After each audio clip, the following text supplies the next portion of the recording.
கும்பகோணம் பேருந்து நிலையத்தில் போதுமான இட வசதிகள் இருந்தாலும் திமுகவினருக்கு சொந்தமான நிலத்தின் மதிப்பை உயர்த்த வேண்டும் என்ற சுயநலத்தோடு புதிய புறநகர் பேருந்து நிலையம் அமைக்க துடிப்பதாக மாநகராட்சி நிர்வாகத்தை கண்டித்து அதிமுக சார்பில் கண்டன ஆர்ப்பாட்டம் நடைபெற்று வருகிறது. அந்த நேரடி காட்சிகளை தற்போது பார்க்கலாம். சொல்லி முடிச்சிட்டான், சரியா போச்சு.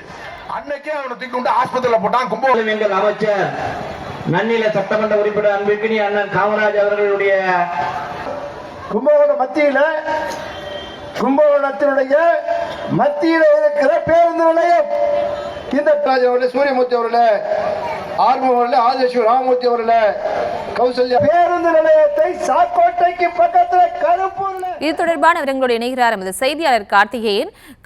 வணக்கம். மேலும் விவரம். வணக்கம். கும்பகோணம் மாநகரின் மைய பகுதியில் தற்போது பேருந்து நிலையம் இயங்கி வருகிறது.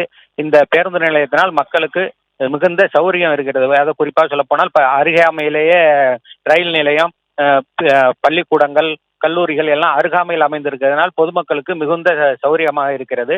இதை தற்போது திமுகவை சேர்ந்த அமைச்சர்கள், எம்எல்ஏ, நிர்வாகிகளுடைய நிலங்களின் மதிப்பை கூட்ட வேண்டும் என்ற காரணத்திற்காக கும்பகோணத்திலிருந்து சுமார் 6 கிலோமீட்டர் அப்பால், அதாவது சாக்கோட்டைக்கு அருகாமையிலே கிருஷ்ணாபுரம் பகுதியிலே இந்த புதிய பேருந்து நிலையம் அமையப்படும் என்று அறிவிப்பு வெளியாகி இருக்கிறது.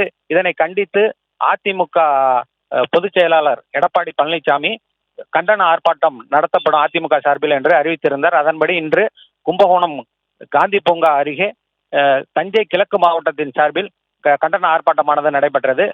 முன்னாள் அமைச்சர் காமராஜர் தலைமையில் நடைபெற்ற இந்த ஆர்ப்பாட்டத்தில் கிழக்கு மாவட்ட செயலாளர் பாரதி மோகன் முன்னிலையில் இந்த ஆர்ப்பாட்டம் நடைபெற்றது. இதில் திமுக அரசை கண்டித்தும் அதே போல மாநகராட்சியை கண்டித்தும் முழக்கங்கள் எழுப்பப்பட்டது. விவரங்களுக்கு நன்றி கார்த்திகேயன்.